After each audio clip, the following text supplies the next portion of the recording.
ବିଜୁବାବୁଙ୍କ ବିଷୟରେ କହିବାକୁ ଗଲେ ରାତି ତ ପାଇଯିବ। ବିଜୁବାବୁ ଭାରତବର୍ଷ ଜଣେ ମହାପୁରୁଷ, ତାଙ୍କୁ କାହା ସହିତ ତୁଳନା କରାଯାଇ ନପାରେ। ସେ ନେହୁରୁଙ୍କ ସହିତ କାମ କରିଛନ୍ତି, ସେ ସୁଭାଷ ବୋଷଙ୍କ ସହିତ କାମ କରିଛନ୍ତି, ସେ ବାଜପେୟୀଙ୍କ ସହିତ କାମ କରିଛନ୍ତି, ସେ ଯେତେ ଭାରତବର୍ଷର ପ୍ରଧାନମନ୍ତ୍ରୀ ହେଇଛନ୍ତି ସମସ୍ତଙ୍କ ସହିତ କାମ କରିଛନ୍ତି।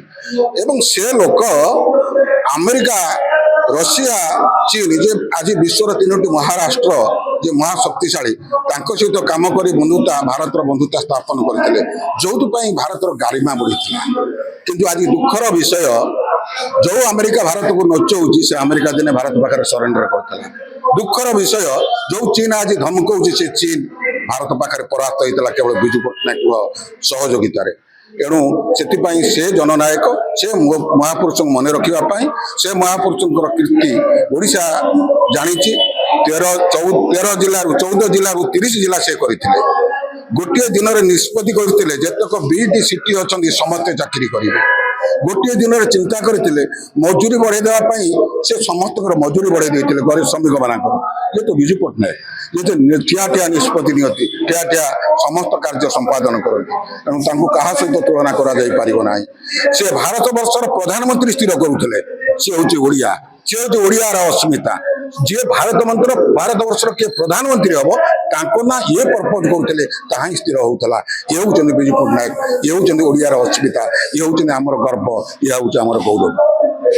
ବିଜୁ ବାବୁ, ପ୍ରବାଦ ପୁରୁଷ ବିଜୁ ପଟ୍ଟନାୟକ ସମଗ୍ର ଓଡ଼ିଶାର ହିମାଳୟ ଭଳି ତାଙ୍କ ଛାତି ଏବଂ ଏ ଓଡ଼ିଶା ମାଟିର ସ୍ୱାଭିମାନ ଏବଂ ଝଡ଼ର ଇଗଲ ଏବଂ ତାଙ୍କର ଜନ୍ମଦିନ ବିଜୁ ଜନତା ଦଳ ରାଜକନିକା ଶାଖା ପାଳନ କରୁଥିଲା ଏବଂ ବିଜୁ ବାବୁଙ୍କର ଆଦର୍ଶରେ ବିଜୁ ଜନତା ଦଳକୁ ଆଗାମୀ ଦିନରେ ତାଙ୍କରି ଆଦର୍ଶରେ ଅନୁପ୍ରାଣିତ ହୋଇ ଏ ସଂଗଠନକୁ ଆଗାମୀ ଦିନରେ ମଜବୁତ କରିବୁ, ଆଇ ବିଜୁ ଜନତା ଦଳର ଆଜିର ନିଷ୍ପତ୍ତି।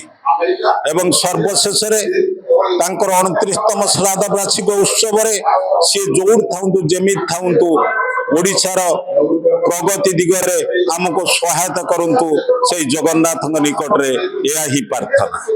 ଆଜି ସ୍ୱର୍ଗତ ପ୍ରବାଦ ପୁରୁଷ ବିଜୟାନନ୍ଦ ପଟ୍ଟନାୟକଙ୍କର 29ତମ ତିରୋଧାନ ଦିବସ।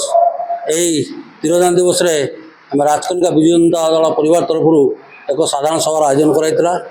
ଉକ୍ତ ସଭାରେ ନିର୍ଦ୍ଦେଶ ଏହା ଯେ ବିଜୁବାବୁଙ୍କ ଓଡ଼ିଶା ପ୍ରତି ଅବଦାନ ଏବଂ ବିଶେଷ କରି ଓଡ଼ିଆମାନଙ୍କ ପ୍ରତି ତାଙ୍କର ଯେଉଁ କର୍ତ୍ତବ୍ୟ, ତାକୁ ଆମେ କିପରି ଆଗାମୀ ଦିନରେ ଲୋକମାନଙ୍କ ପାଖକୁ ନେବୁ ଏବଂ ଲୋକମାନେ ବିଜୁବାବୁଙ୍କ ଧାରାରେ ଅନୁପ୍ରାଣିତ ହେବେ, ସେ ବିଷୟରେ ଆଲୋଚନା ହେଲା।